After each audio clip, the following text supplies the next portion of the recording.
funds were short-sectioned and embargoed until 10:30pm this evening, and we'll start on Zoom with Dave Kidd. Hi, Patrick. Hi.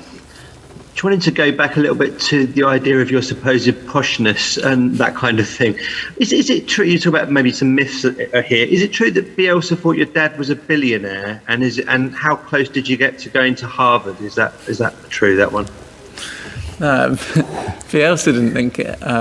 It was one of the coaches who's not at Leeds anymore. When we got promoted, he said that he was like really impressed, and I can't remember the words he actually used, but saying that he was proud of how hard I worked, considering that my dad was like who he was. And I was like, what are you on about? I think he believed, like a lot of other people, that it was something to do with JCB, which is a myth. So that one, there's that one cleared up. What was the other question? Sorry. About Harvard University. Was that close or not? Yeah, it was. So when I was at school, obviously all my mates are doing their UCAS application, and it was before I signed pro, so I wasn't sure whether or not I was going to get a pro contract. So I had to go through the process as well. But I didn't want to go to university in England, and I thought that if I was going to go to uni, I'd do like a football scholarship over in America. So my dad put feelers out, and the school helped me with that. And I think the first one was University of Connecticut or someone like that, got in touch. And then once, obviously, one university got in touch, a few others heard about it, and that was how Harvard kind of came about, and the offer was there. But football was always my first love, if you like, so it sounds weird to say that I turned it down, but I was never really interested. Thanks, Dave. Next, go to Matt Law, The Telegraph. Hi, Patrick. Hi. It's two questions, but on the same subject, if I may. Yeah. Mick McCarthy was very clear in the fact that he tried to get you to play for Republic of Ireland, or certainly wanted to talk to you about that. I was wondering whether that ever got close from your point of view. And secondly, on that same subject, you're very clear in how you've always dreamt to play for England, and you've had the sleepless nights. So I just wondered, was there not a temptation on Ireland? Because you could be Ireland's Harry Kane, whereas for England, maybe you end up being Harry Kane's deputy a lot of the time. There was a point where I think it was the first season at Leeds where he did get in touch, but I was just coming back from a knee injury, so I was more focused on making sure that my knee was all right and that I could be fit to play the rest of the season for Leeds.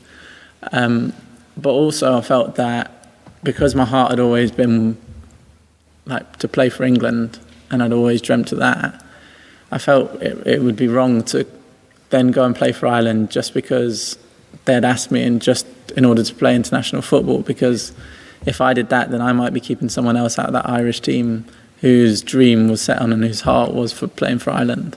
So I didn't think that would be fair. So I had to kind of stay true to myself, really, and what I wanted to achieve and my dreams, and just work hard until it hopefully happened. Fair play. Cheers. Thanks, Matt. Next, we'll go to Dan Kilpatrick of The Standard. Hi, Patrick. Hi. Just to take you back again, you had a really difficult loan spell at Crystal Palace, I think in 2015, which I think was your first experience of the Premier League. And if I remember rightly, you kind of terminated the loan yourself. I just wondered, when you look back now, was that a kind of tough period that you feel almost set you back? Because I think you'd had a good spell at Middlesbrough the season before that. And how do you kind of reflect on that period now? Yeah, it probably was a slight setback, but if anything, I probably learned more from it than I realised I actually had to, because I went from playing in the Middlesbrough team in the Championship and winning Player of the Year to then thinking that I would just walk into the Premier League and do the same. So I was a little bit naive, and yeah, whilst it did set me back, those kind of hurdles that I had to get over, ultimately, if I didn't get over them then I might have had to do it again at this stage of my career. So it's nothing that I regret. It's just all been like a learning process, and it's taken a while to get to where I wanted to be, but eventually I did.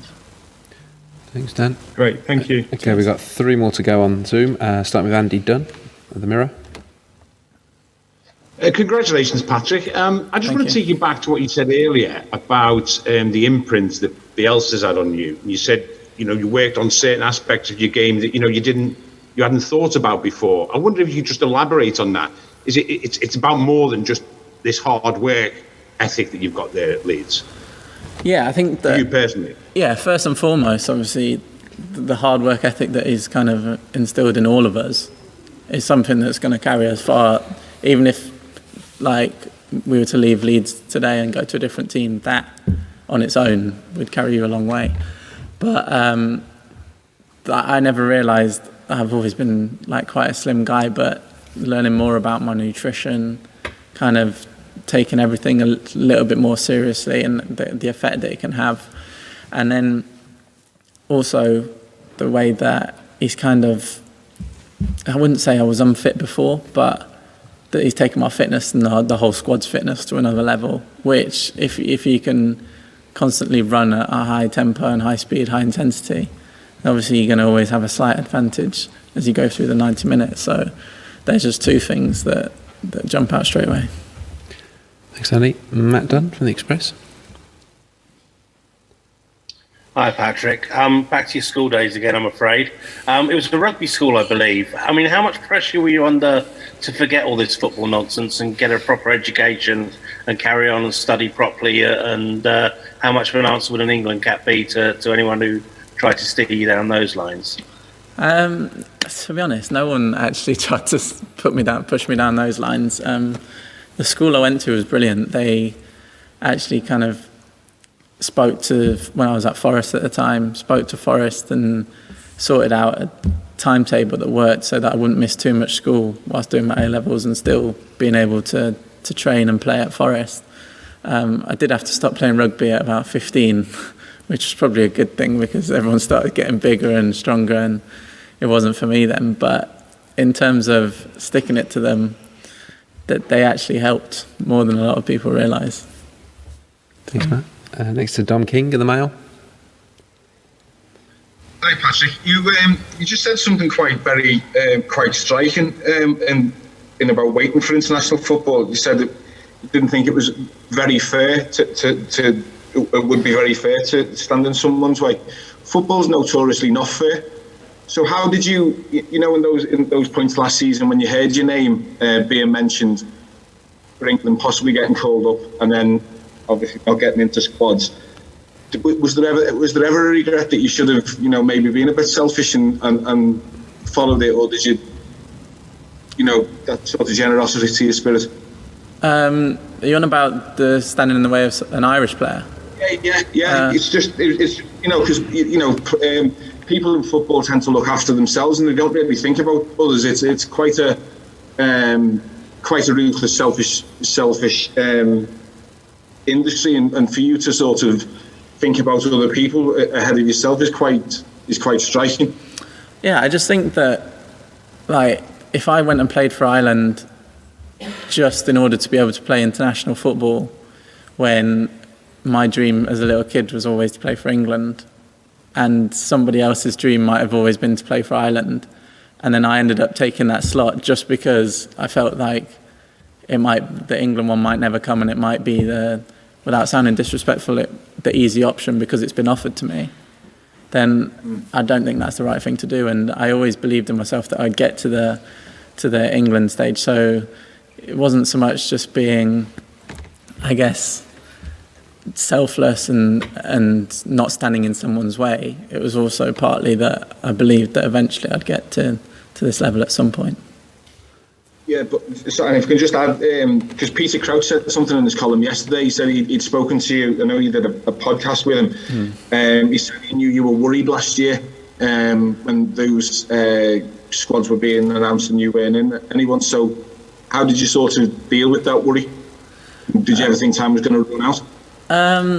There was times where I thought maybe it won't happen, but then for a split second, obviously, got to kind of get my head back on track and push towards it. And I always said never give up, even if I ended up getting called up when I was 36 or to the latter stage of my career. for me that would be a triumph. So it was just about keep going until the day that I had to hang my boots up. And if I do it, I do it. And if I didn't, then I know that I'd try my best.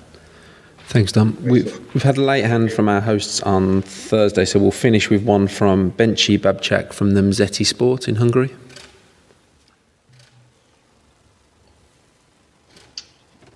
Hello, Patrick. Good afternoon. Hi. Can you hear me? Hi. Yeah. I work for Hungarian sport newspaper Nemzeti Sport, and my question would be that since your first appearance for the English national side could be against Hungary on Thursday, then what is your opinion about this Hungarian national team? And besides football, since you're a very well-educated person, do you have any connection or knowledge in connection with Hungarian culture or Budapest or Hungary? You tested me there. I don't know. I don't really have any kind of knowledge. I've never been to Hungary. I mean, I've heard Budapest is a nice city. That's about as far as it goes in terms of that. But in terms of the Hungarian national team, you saw how difficult they were to play against in the Euros, and they're a solid team.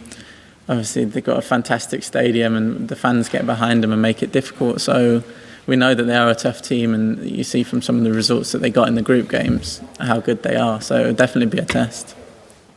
Okay. Thank you, everybody. Thank you. We'll conclude it there. Thanks for joining us this afternoon.